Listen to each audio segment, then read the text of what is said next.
You see, I think children should be disciplined. I was one of those mothers. The first time you throw a tantrum, the first time you throw yourself on the ground, I lift you up and I spank you very well so you don't do it again. I wasn't tied to my children. I wasn't tied to their strings. You know what I mean? I would take time off. I'd say, oh, God, I'm traveling. Please look after your children. I'm off.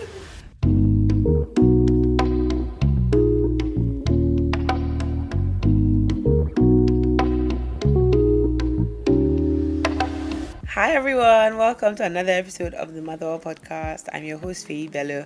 Nice to see you again. Good morning, good afternoon, good evening from wherever you are in the world. And thank you again for clicking on my face. Okay, so today is a very exciting day because I have my first guest today. Her name is Isioma Aihie. She's the founder, CEO. She calls herself the chief servant of Grey Velvet Fashion Retail. The mother of 4. She's an incredible entrepreneur. She's a manufacturer as well, and she makes a lot of clothes for people that you know and people that you may not know. Please, everybody on set, give a nice warm welcome to Mrs. Isioma Aihie. Yay!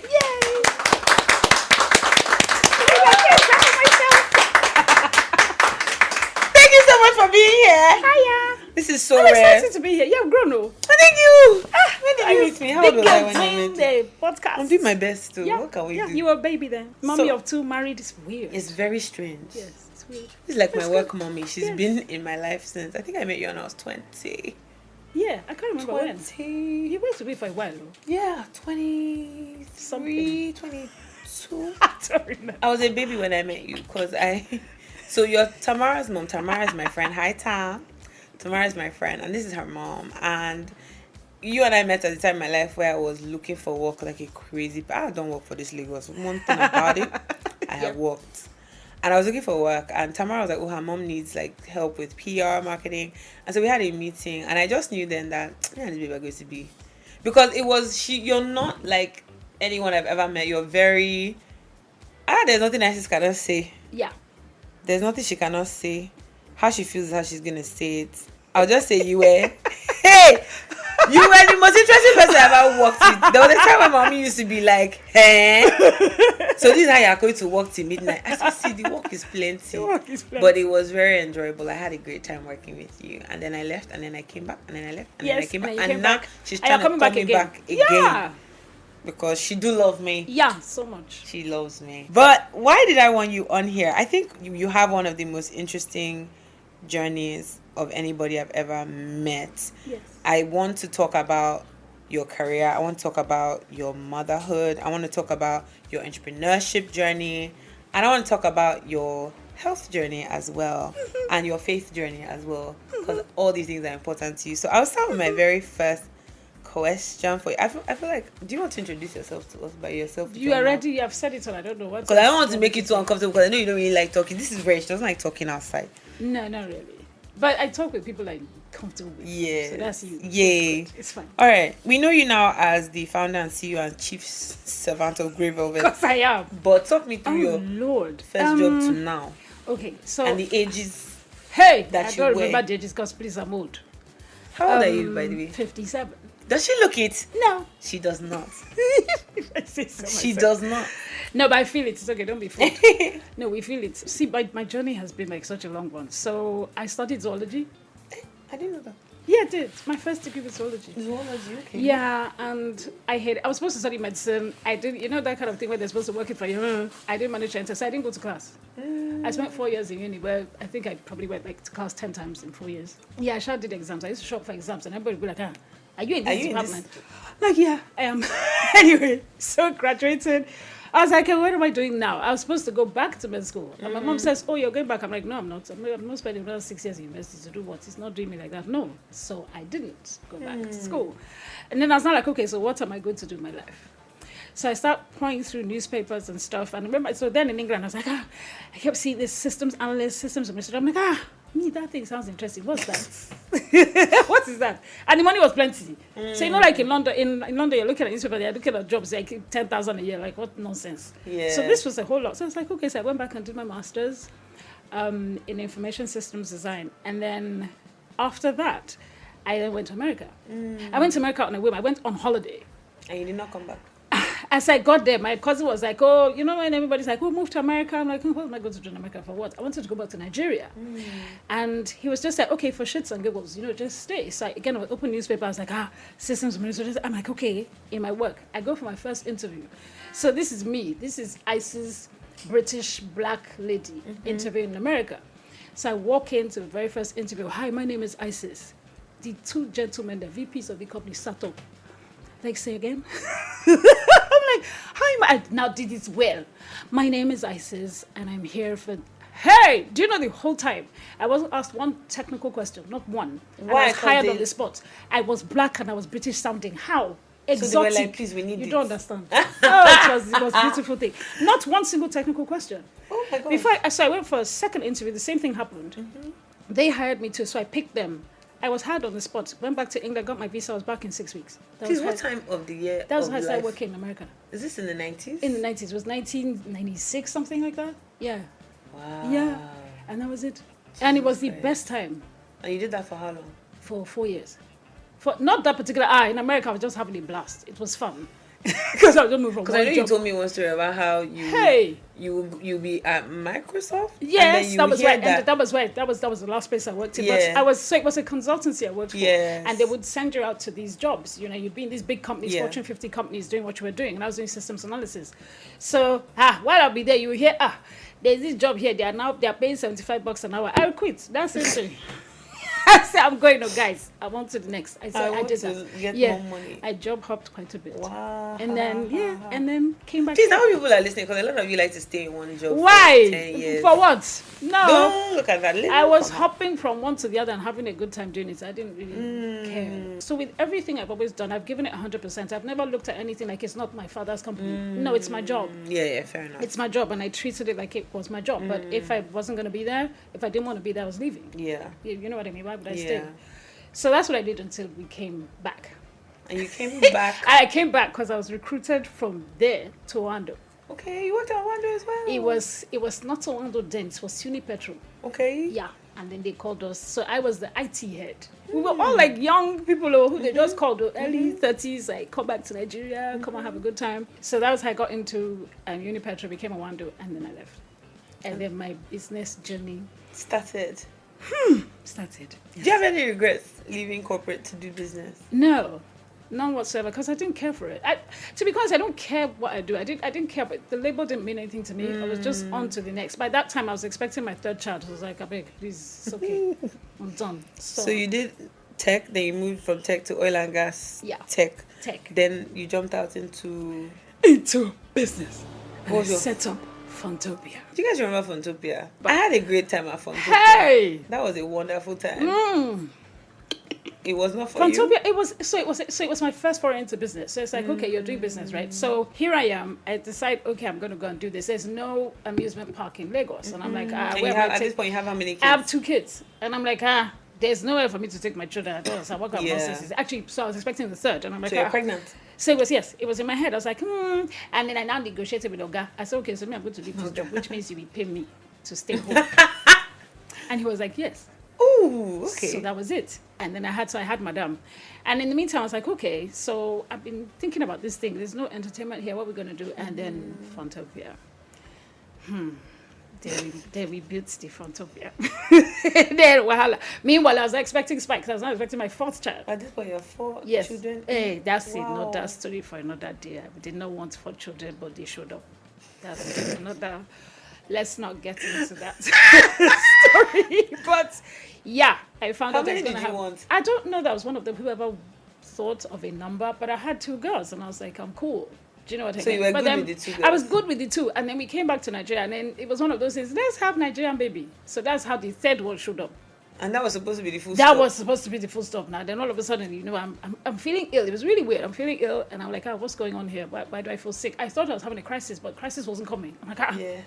So I go to the doctor. I'm like, why am I feeling sick? She's like, okay, let's do bloods. I'm like, okay, yeah, whatever. And then she's like, okay, let's just do a pregnancy test. And at that point, it was too funny. It was one of those times where we're using, so it's diary we're using. Honey, are you free on Tuesday night? Yeah, okay, maybe Wednesday. Okay, maybe Friday. So I was like, no, how? Cannot be. It's immaculate conception. So you were in your 40s. No, so early, so it's late 30s. Late 30s. And I was like, what the heck? Anyway, to cut a long story short, she's like, you're expecting a baby? I said, really? It's going out. Remove it now, because I cannot have 4 children. How?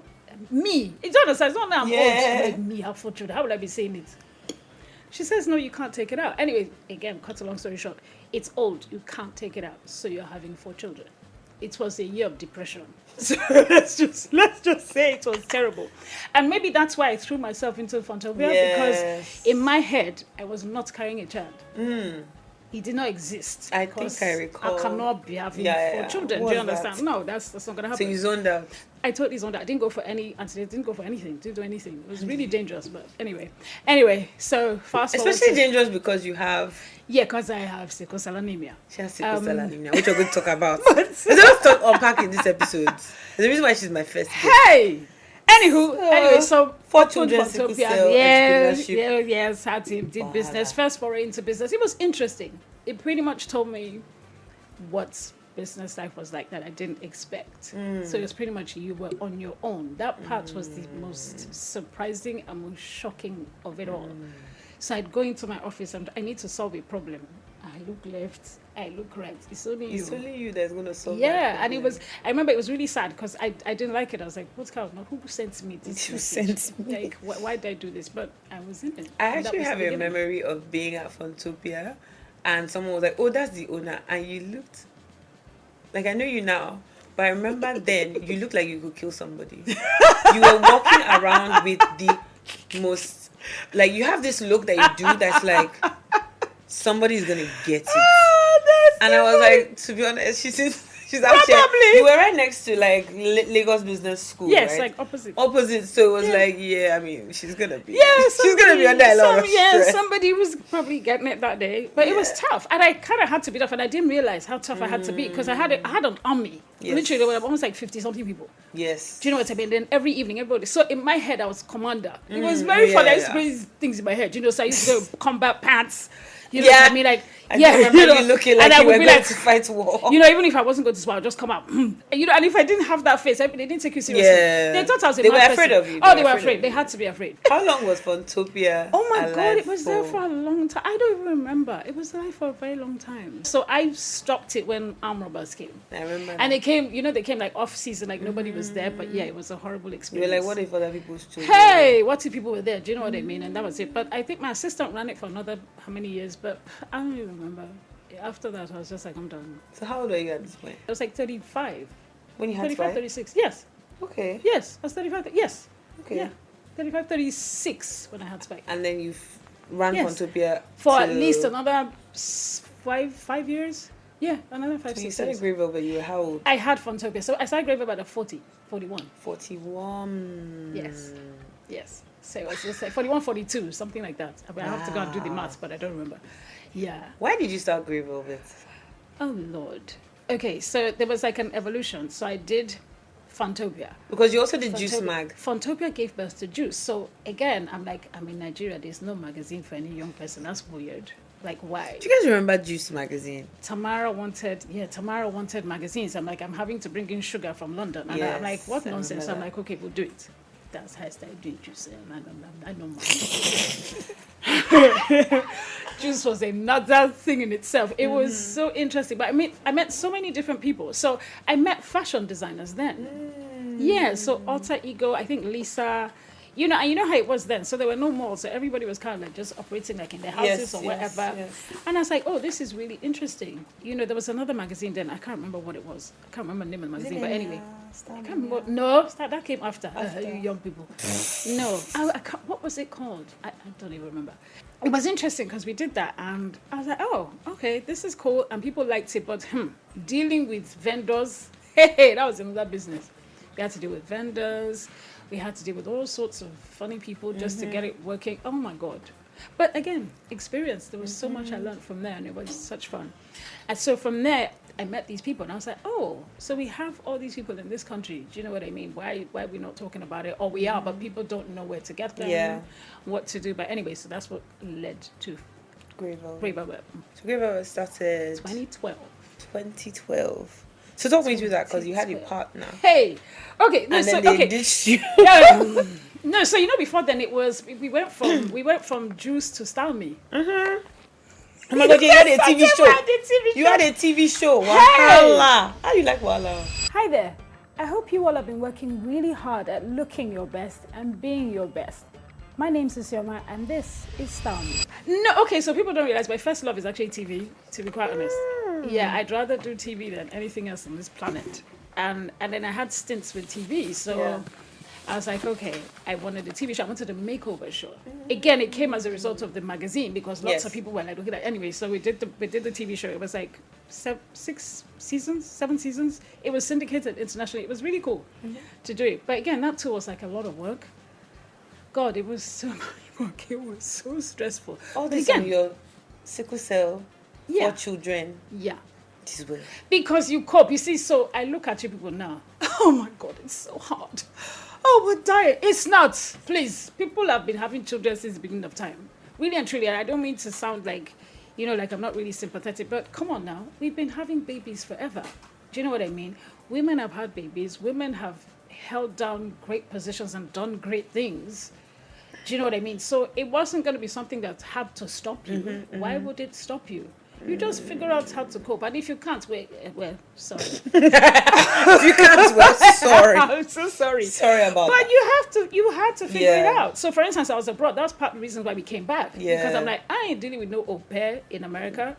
Girl. That's all your money going to pay. Yes, and as you are leaving for work, she's coming. As you are going, in fact, you have not even put out your bag. She has gone.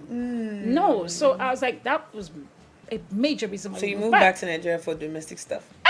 Yes, you have to have stuff. What? One per child? I don't understand. Fair enough. So you have 4. At one point I had 3. Okay. 3, because Tamara was older. Yes. But yeah, so it was steady. I didn't know. No. And they kind of had to run the home. So you know me, I'm a very regimented person anyway. So my kids were very regimented. They eat at this time, bathe at this time, do this. And that was how I was able to do what I wanted. Do you know what I mean? I wasn't tied to my children. I wasn't tied to their strings. You know what I mean? I would take time off. I would say, oh, God, I'm traveling. Please look after your children. I'm off. Yeah, and I would go. Do you know what I mean? I'd be able to go for like 2 weeks, whatever. Either my mom would come or somebody else was responsible, but the nannies had it on lockdown. Yeah. Like, I didn't find it wasn't a hindrance. Could I have spent more time with them? Maybe. But I do know that what the time they had was quality time. Do you know what I mean? I don't know that was what was most domesticated. So yeah, I'm okay to roll around on the floor, but okay, just give me 1 hour, I'm done. I'm not rolling around. I think one thing you've done for my motherhood, and I'll just say is you're the person I speak to when I'm like being melodramatic, because I know you're going to be like, it's not that deep. It's not that deep. It's not that deep.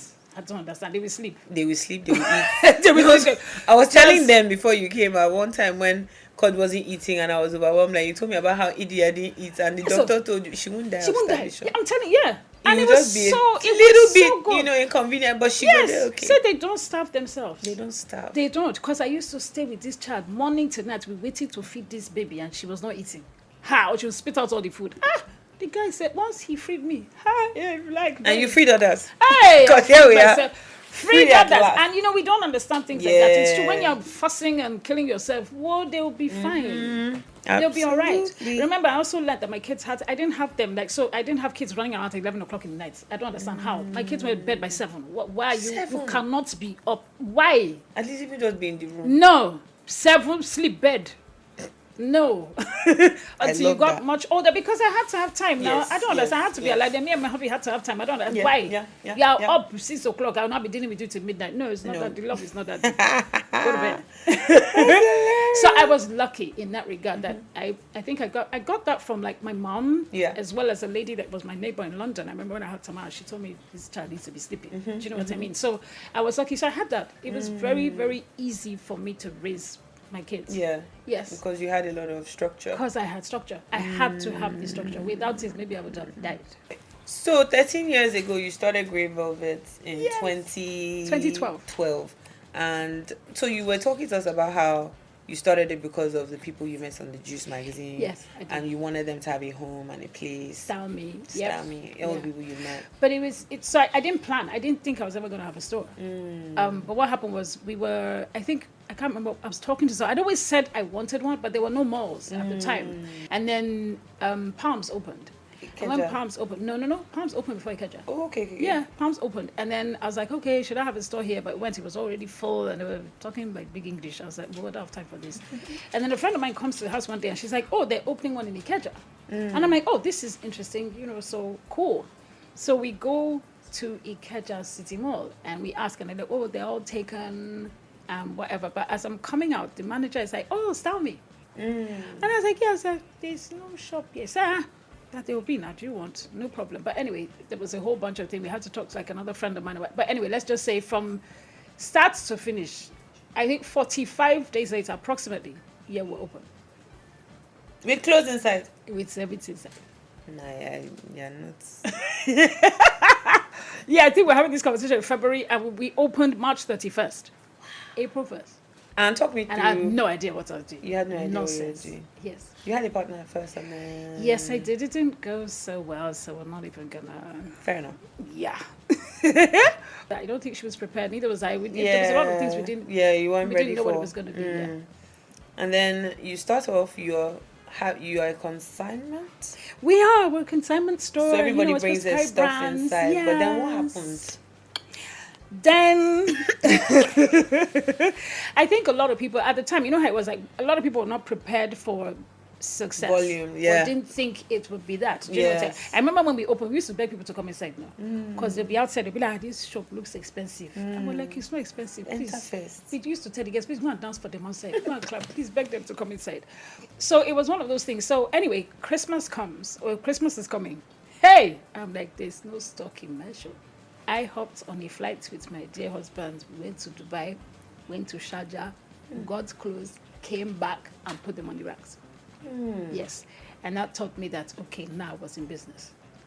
I had no idea what I was in for. And then that's what started Easy Brand. So for me, it was a case of, okay, yes, I could make these clothes, but that really wasn't supposed to be the plan. That wasn't what I wanted. But when I realized, okay, I was going to have to depend on these people who could just up and go when they felt like, or some did. Do you know what I mean? I was like, I'm in trouble. You're just going to go. Do you know what I mean?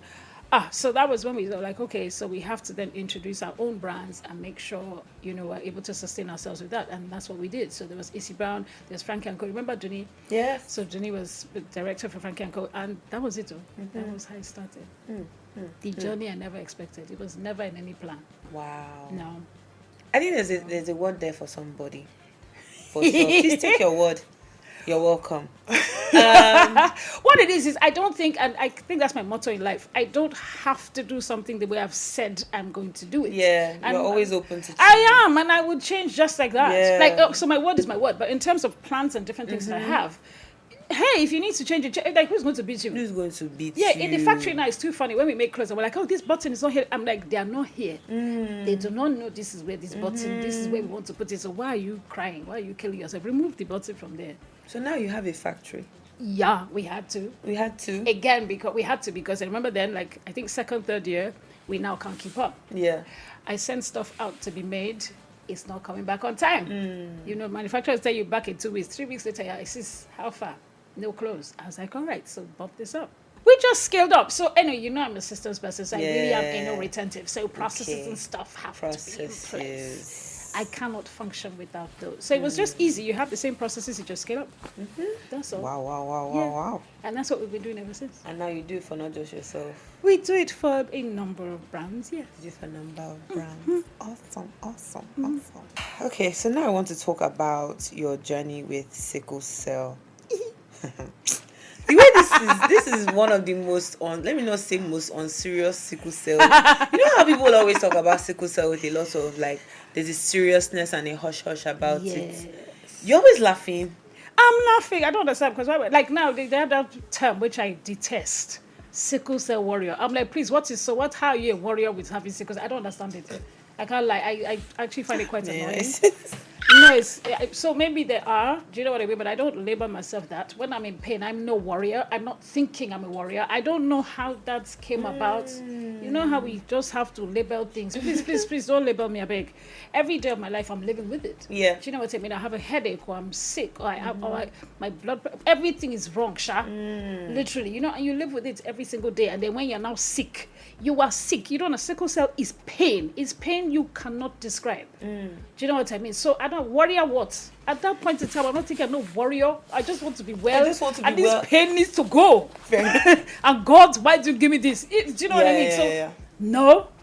I remember you told me one time about how you had a crisis when a child was being born. Oh, yeah, after. So what happens is I'm very okay at carrying these children. Beautiful. As soon as they're born. Crisis. Literally. It's like within 2-3 hours. I have a crisis. Every single one of them. Yeah, so you get used to it. It's like my body does, I don't know, well, nobody understands why or how it happens. But for me, yeah, I'm fine. I find that I'm fine now. I'm fine when I'm working like a dog. When I go on vacation, or the first week I want to relax, my body is like, why? Sick. So it goes into shock. Yeah, you must be sick. On holiday. Yeah, why did you stop? Yeah. So you actually, work is I go on vacation, I'm sick. I take time off, time. I'm sick. Yes. Something must happen. It's bizarre. But then I can be working 22-hour days. Because I've seen that. Running up and down. Nothing will happen to you. No. Wow. And then now once I stop. God, I beg. I don't even know what to say about that. But you have to have a good attitude. I think it was my mother that helped. Positive. My mother didn't make it a big deal. Yeah. So you know what I mean? Talk about how your mother mothered, because I know that's also... Now, I used to think my mom was wicked because I'd be saying, she'd be like, you get better. So she wasn't one of those that sat and cried with me. I don't think my mom knew how bad it was until when I had my third child, because she was in hospital with me. And then I had Rhea, and we were waiting for the hematologist to sign off on the medication. And I'm there literally crying and dying. And my mom was just like... Is this what it is? Yeah. Wow. She's like, so this is a grown woman. You don't understand. I'm begging them that, please, I want to die here. So yeah, but, so when I was younger, she said, you'll get better. Get sick, you get better. I was in hospital quite a bit, to be quite honest. I think she just kind of got used to it. I got used to it. Yeah, so my attitude was like, you'll be sick, you'll get better. Yeah. So I came back to Nigeria, and you're hearing people like, you have not prayed enough. If you pray well, if you have faith, shut up. It has nothing to do with that. I do have faith, and we are going to have things that we're burdened with on our crosses. And okay, I carry that nicely. I don't care. It doesn't... I get sick, I get better. I don't understand. I don't lose sleep over it. Do you know what I mean? Like, I said when I tell you that I've never... Like, sickle cell used to be this taboo, scary, big monster until I met this woman. And then it became a joke. Because she would laugh in the face of it. Yeah, but maybe I think it's the way people choose. Plus, it affects people's lives very differently. Yeah. Do you know what I mean? So I'm not trying to downplay what it is. I know what it is for me. I also think here they don't handle it very well, or they're not really educated enough in the kind of what to do and what to do with yourself. So, for instance, I've been in a regiment of all sorts of things since I was younger. People don't even know the care of it. I hear people go to hospital, give them Panadol. Panadol for crisis pain. Things that they're giving hardcore narcotics for abroad. They're giving Panadol. For what? So it's different here. Do you have your doctors here, or you always go abroad? There. Well, I mean, I have my doctor here, so St. Maria, they're great. They've known me since I've been here, and we kind of manage each other. We manage ourselves well now. Like before, like now, I don't even bother to go in sometimes. Like, I'm sick, just send this medication. You want to come in? No. Come and take drip. No, bring it here. I'm not going. I'm not doing it. Do you know what I mean? But we're used to each other now. You downplay it, but there was one time I saw you in a crisis. I was scared. I will go to work if I have. She came to the office. Yeah, and I won't be able to move. And don't touch me. Don't touch her. Don't come too close. Just leave her where she is. Obviously, if my joints are hurt, don't come and hug me. Don't. But please, I will do my work and I'll go home. Okay. Yeah, because I have to. Just like when I had the kids. But hey, that was hell. You'd have a crisis, a child will come and jump on you. My God, you will see St. Peter and St. Paul. And you beg them. Hey, you will see Archangel Gabriel. It's okay. Then you come back. All right. Yeah, it was bad. Wow. And there's nothing you can do. You're not going to tell them, I can't carry you. Yes. But they kind of got used to it. Mommy is sick, but they still wouldn't understand that. But it's fine. I love your relationship with your kids. I know Tamara was one of my very good friends. When I met you, she made sense. Because you guys are the same. Oh my God. No, if you know Tamara, you're watching this, you are like, it's just, everything is just clicking. You're just like, okay. Yeah. She's a bit much. Am I like that? Hey. I think maybe she humbles you because you're like, you guys are the exact same. It's crazy how mothers give birth to. You just vomit yourself. Same mannerism, same... everything, and it's like, it's crazy. But you guys are like friends. Yeah. And you're friends with all your 4 kids, and they're very, very, very different. I mean, understand. you know what I mean? You're from a different generation. Like, we are the gentle parenting. We are the ones that are thinking of all these things. But it's rare to see mother and daughter in that generation. And my mom and I are there. I know a few people. Do you guys still don't believe it? Like, really? That people are not friends with their children. They're not. So people are lauding. You know, I think another thing about you that even my dad remembers this, because we went to Lagoon, and you were a mom in Lagoon. Yes. And Lagoon was very big on you people's children And they are were stupid. foolish. Yes. You people's children are not doing this. You people's children. Nonsense. And you were like, I'm so sorry. Cannot be We my sent child. these children to you people, and you are here telling us, then you are the ones not doing your job. Yeah, very stupid. And it was like, it just, because I imagine that for my dad, because he talks about that story all the time, because they were feeling the shame. Then you spoke, and they were like, is it even true? We're paying you to take care of these children. Why are you shouting at I us? don't understand. Is it not your work? I don't Yeah. understand. Is it I not don't- school I we're don't in? You're talking about what am I? and we should help Am them. I an academic? Outside That's of school, we your should help them. that's your forte. No. And she quickly gave them that nice quick Straight up. return to sender. Right. And it just helped everybody's head reset a little. But I want you to talk about like raising children and making sure that you were able to, I guess, be a safe space and keep them confident, keep them knowing who they were. I mean, I don't know all your kids intimately, but the ones I know, like Tamara's very self-assured. She's very, she's very talented. She's one of the first people I know that was like, I'm an artist and nobody's going to fight me on that. This is who I am. And I could tell that she had the support at home. So like, what was your motherhood? What was your situation like raising 4 very different children? Because I know Ria is like a medical doctor. She's almost done. She's serious babe. And then Tam is like, Tam is the enjoyment minister. Enjoyment minister with the whole, savoir like, hey. Ria is enjoyment minister, but she's serious. So that's my, I'm a future minister. I'm going to take over the world, and even we were afraid of her, like, sister, help somebody. She's here now. I'm just ready to cry. Like, girl.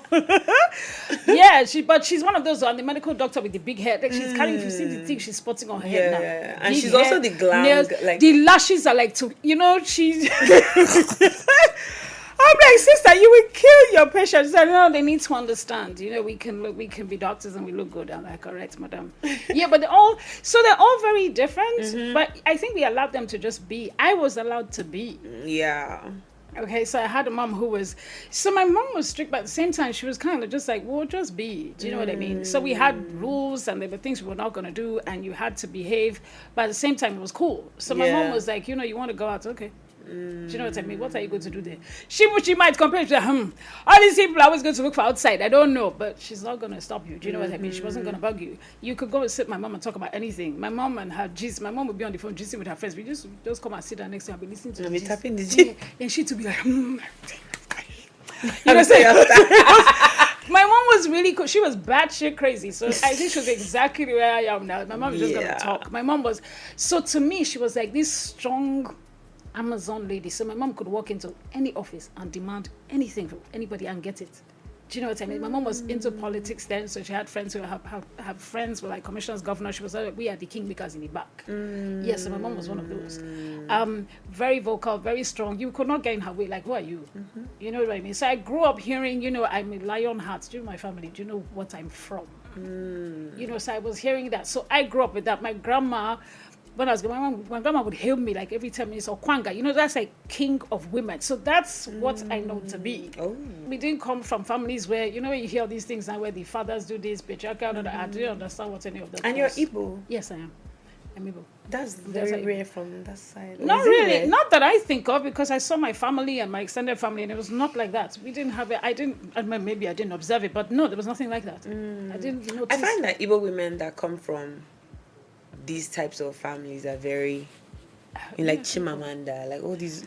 There's a certain kind of Igbo woman that when they come, like, I don't know, we have it in Yoruba women too, but it's just very enjoyable when an Igbo woman is empowered. I didn't know. I didn't know. A woman that comes from a family where they pour in, an Igbo woman that comes you are. So it depends. I think it depends on where you. I grew up with them knowing they were people. Do you know what I mean? So we are the owners of the land. Like, who are you? So I go to my village. They kneel down for me. Fair enough. Okay. Do you know what I mean? And my family members, yes, that's what they were. They were royalty. They were cool people, and it was not just mouth. Do you know what I mean? My mom took care of a whole bunch of people and whatnot. So.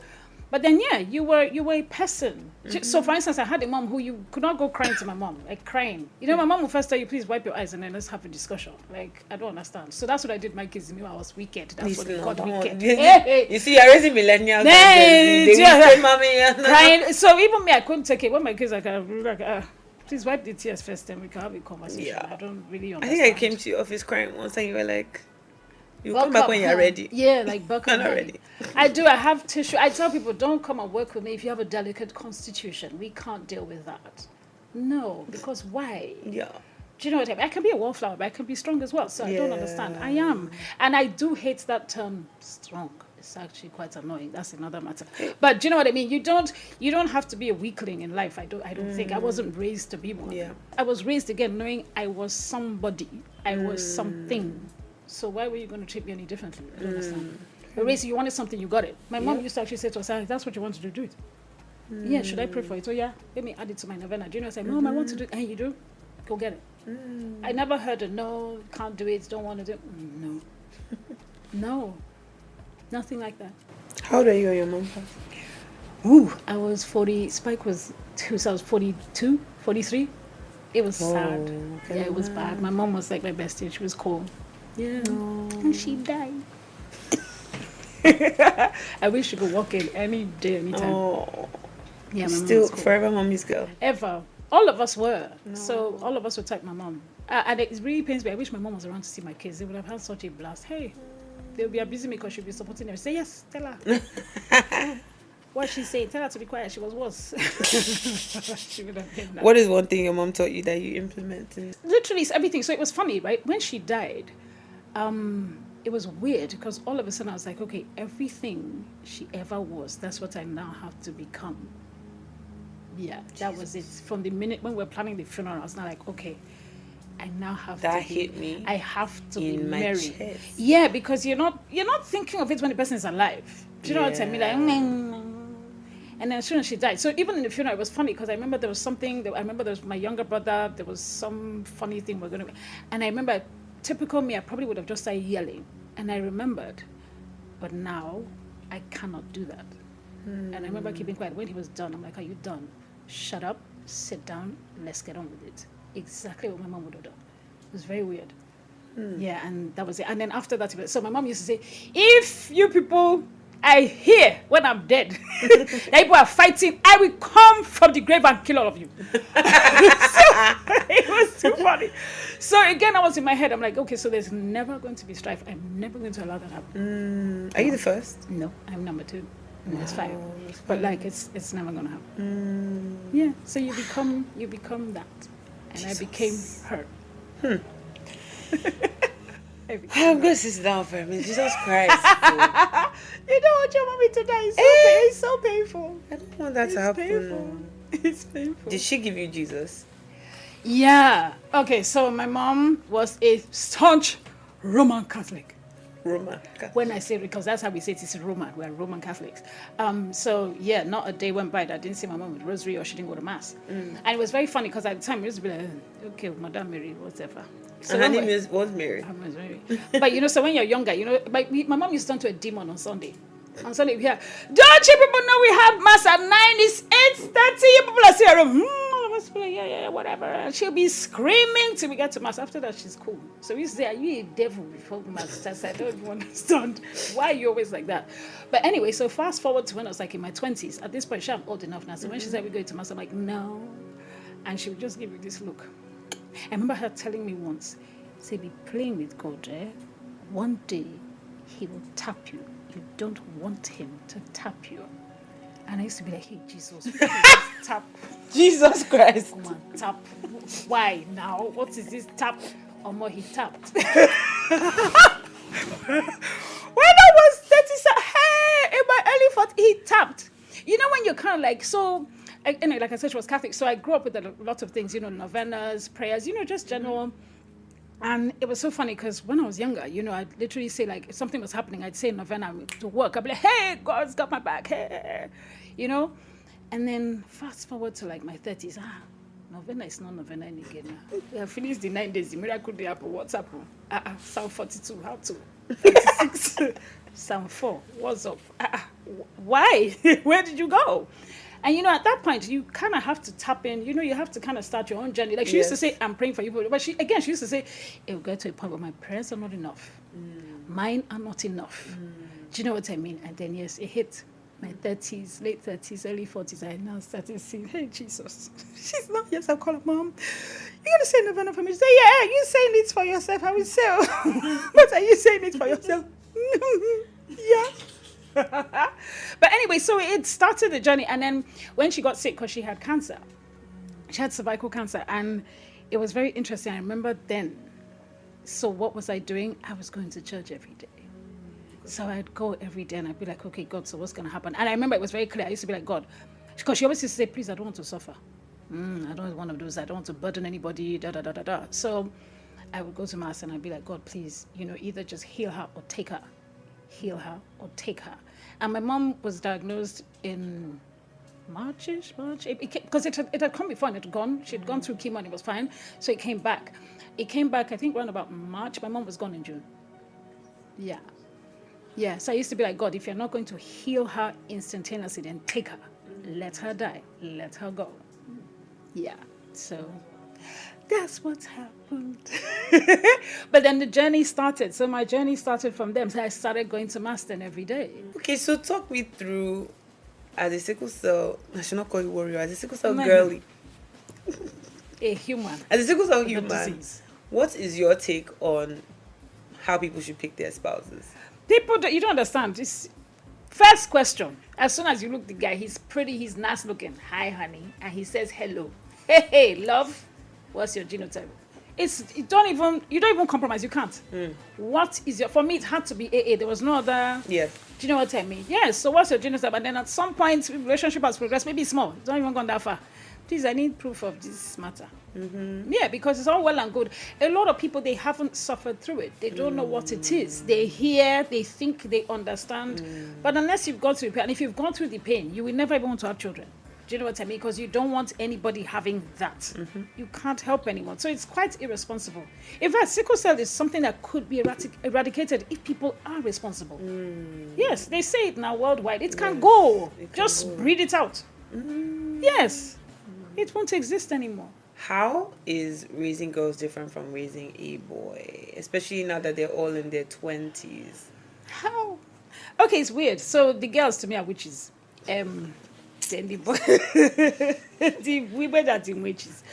The boy, he was a nice, calm, good one. But it's so different because I didn't have any experience or anything like with boys. I only have one brother. Do you know what I mean? So I wasn't raised with boys. So my son was always he's the last, okay? So Spike's the last. And he was the quiet, old sage, old man, no wahala. He wasn't one of those that jumping all over the whole place. In fact, who would allow that nonsense? But anyway, he wasn't one of those. I allow that nonsense. No, you see, I think children should be disciplined. Yes. So, I wasn't ever going to have it. I was one of those mothers. The first time you throw a tantrum, the first time you throw yourself on the ground, I lift you up and I spank you very well so you don't do it again.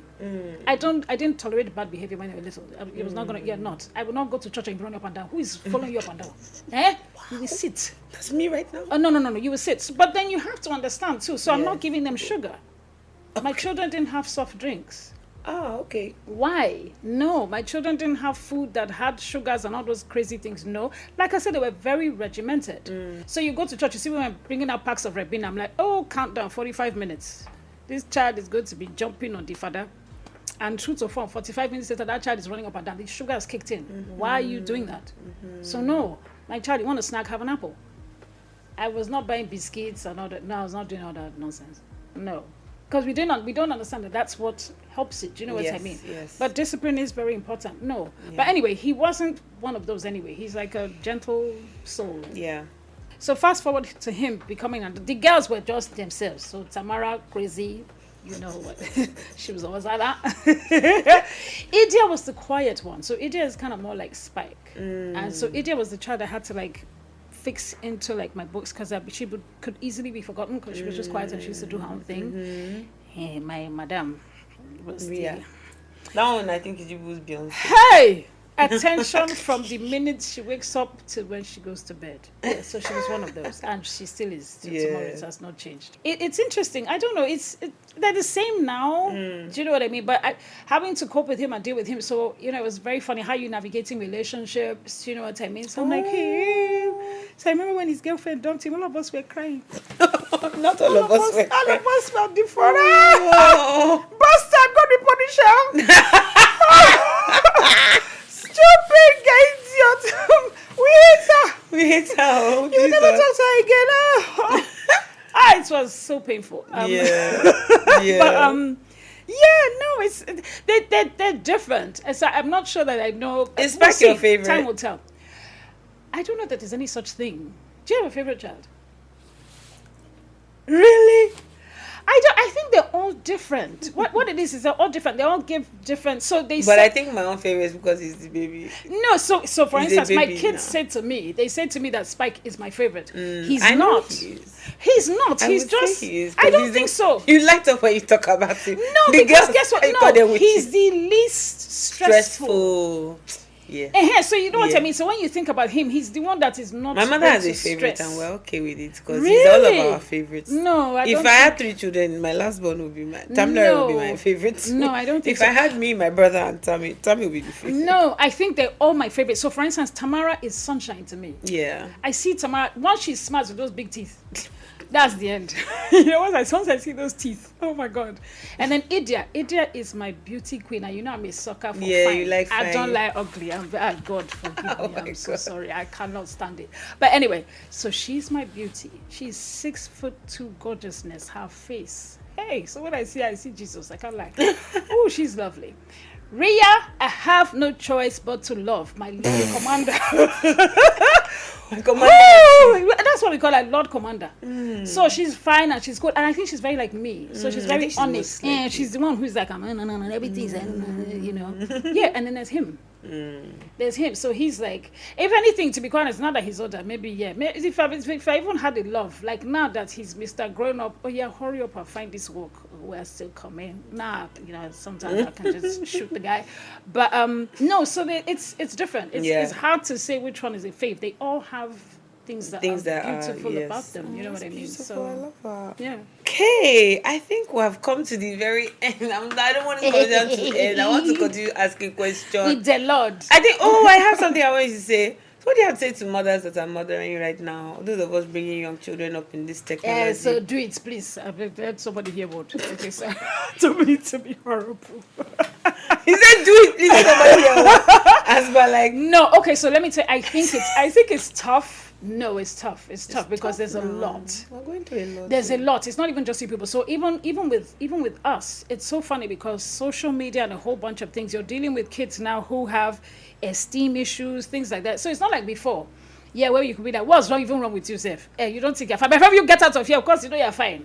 You can't. So no, you can't. You do not. No, you gotta hug the girl and kind of make her know and remember that she's pretty, even though you said it to her a million times.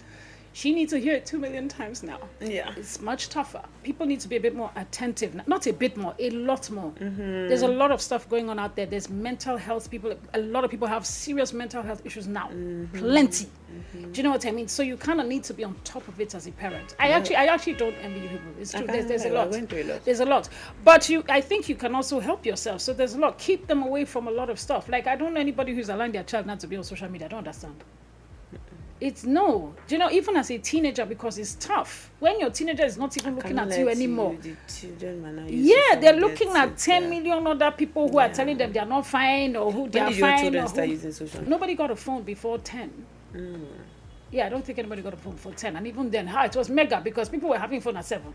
In AIS, you go, everybody has a phone. I'm like, I don't care that everybody has a phone. You cannot have one. Do you know what I mean? No, you can't. So we delayed a lot of things. I thought I did. Let me put it like that, because I'm not the perfect parent. Don't even think so. Do you know what I mean? I tried to protect them. My kids were not watching TV during the week. There was none of that Saturday morning, yes, or like after you finished your homework. But there was still a lot that we missed. I was still talking to someone today who I was saying, I don't really, there's a generation of them who I don't even know whether it's evil. I don't know what it is, but suffering from a lot of things that we can't explain. So how did we miss them? You know what I mean? We were there. How did we miss this? How did we miss that? There's a lot. So you guys actually do have a lot. You do have to be present. It's hard though. It's hard. I don't envy you. You don't envy I ourselves don't. either. But there's God. That's But another thing there's as well. God. So that's another thing Please as well. talk me through how you raise children with God. Okay, so considering I didn't do such a great job when I was younger with them, because I can't lie, I was not high up down then. No. So yes, they went to church. Their dad was much better at it than me, actually. So he would insist like we prayed like every night. I don't think that we didn't do it every night though. We didn't pray every night.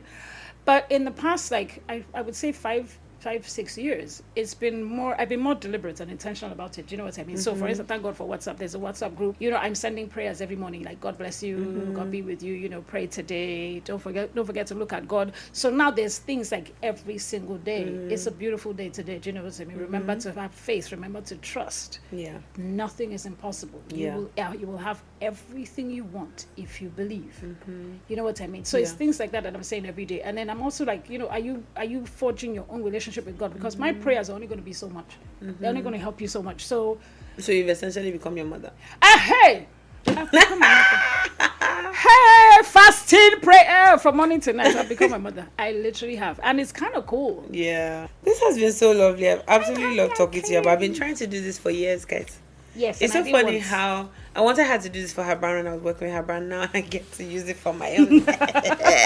And I love that for me, because you've been the best first guest. Thank you so much for coming on my platform and sharing your story. So you guys can follow Grey Velvet. Yes, at the Grey Velvet store. At the Grey Velvet store on Instagram. Yeah. And you can also visit the Grey Velvet store at the website. There's physical store now. There's physical store. Oh, them. You always forget that they're there. Sorry. There's plenty. So there's one at Central Mall in one Lekki. At Central Mall, one in and there's one in Ikeja City Mall. And Abuja. And there's one in Abuja. Where in Abuja? Jabi Lake Mall.